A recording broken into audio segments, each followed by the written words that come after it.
2 Maret 2020. Teror COVID-19 pertama kali menunjukkan eksistensinya di Indonesia.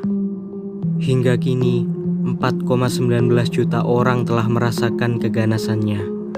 140.000 lebih jiwa melayang per 20 September 2021. Rasa was-was yang menghantui memaksa semua orang sadar akan budaya hidup sehat. Mulai dari olahraga, menjaga kebersihan, hingga memakan makanan sehat seperti buah-buahan dan sayuran untuk meningkatkan imun tubuh. Sayangnya, buah dan sayur yang beredar di pasaran telah terkontaminasi zat kimia. Menurut data dari Lembaga Environmental Working Group untuk Shopper's Guide to Pesticide in Produce tahun 2021, terdapat 46 jenis sayuran dan buah yang beredar di pasaran mengandung residu pestisida. Buah dan sayur organik menjadi solusi terdepan. Namun tanpa pestisida, tanaman akan mudah terserang hama. Belum lagi minimnya pengetahuan berkebun dan lahan yang tersedia, menambah hambatan dalam pemenuhan suplai makanan sehat di era pandemi.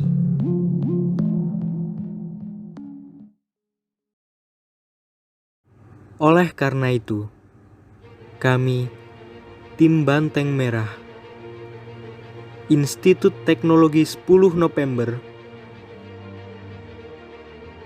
yang beranggotakan Abduh Ghani Amrullah, Alejandro Hiero Marcelino, dan Ilmi Rohmat Fauzana, dengan bangga memperkenalkan Sprouse. Sebagai sistem budidaya terpadu, tanaman organik dan ikan konsumsi, guna peningkatan produktivitas berbasis IoT.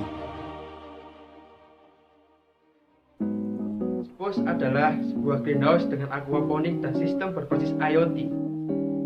Tujuan utama Sprouse adalah mengoptimalkan budidaya sayur dan buah organik. Aquaponik dimaksudkan sebagai sumber irigasi dan pemupukan alami dari kotoran ikan.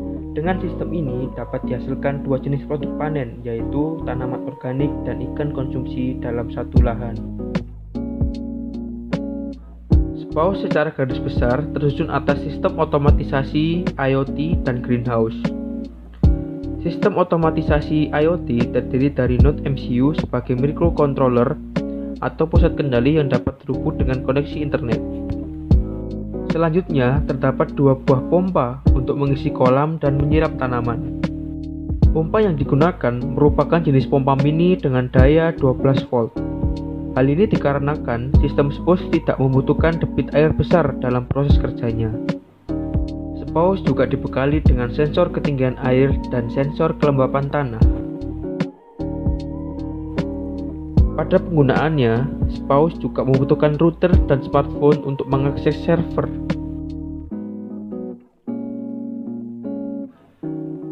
Bahan penyusun greenhouse menggunakan bahan dasar plastik UV dengan rangka besi yang telah ditreatment hot dip galvanis guna menghindari karat.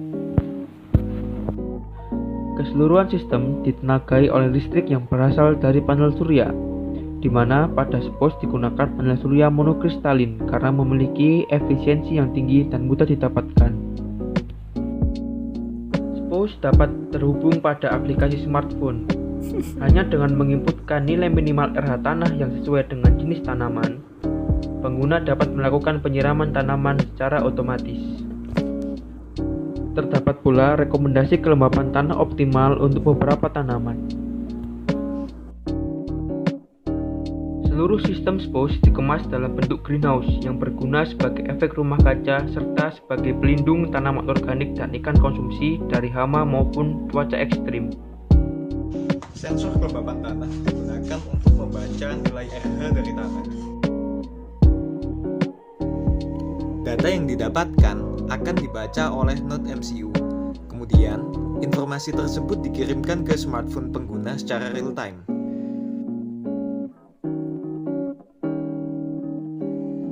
Ketika RH tanah lebih rendah dari kelembapan minimal yang ditentukan, sistem otomatis menyedot air dan kotoran ikan dari dalam kolam lalu menyiram. Spouse dilengkapi dengan sensor ketinggian. Tinggi air pada kolam akan terus dimonitor sehingga ketika air terlalu dangkal, pompa akan otomatis aktif dan mengisi kolam dengan air, dan akan berhenti mengisi pada ketinggian yang telah ditentukan, sehingga sensor membutuhkan 2 titik sebagai tinggi air maksimum dan minimum. Spouse dirancang untuk mengonsumsi daya dari sumber energi baru dan terbarukan sebagai upaya mendukung SDGs 2030. Oleh karena itu, Spouse dilengkapi panel surya dan baterai sebagai penunjang energi. Tak lupa komponen lain seperti charge controller dan juga inverter. Ketika panel menerima cahaya matahari, arus DC dihasilkan kemudian diteruskan ke charge controller sebagai pengatur arus agar baterai tidak overcharge. Kemudian dibutuhkan inverter untuk mengubah arus DC menjadi AC sebelum digunakan.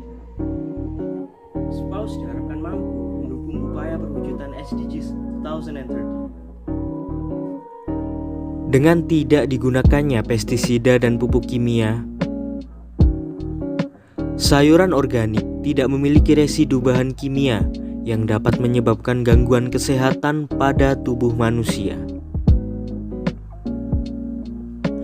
Keuntungan tersebut merujuk ke tujuan ketiga SDGs 2030 tentang kehidupan yang sehat dan sejahtera. Keuntungan lain adalah tidak perlunya lahan yang besar, sebab Spouse mampu menampung kolam dan ladang dalam satu tempat. Dengan demikian, Spouse dapat menjadi perkebunan modern di masa mendatang.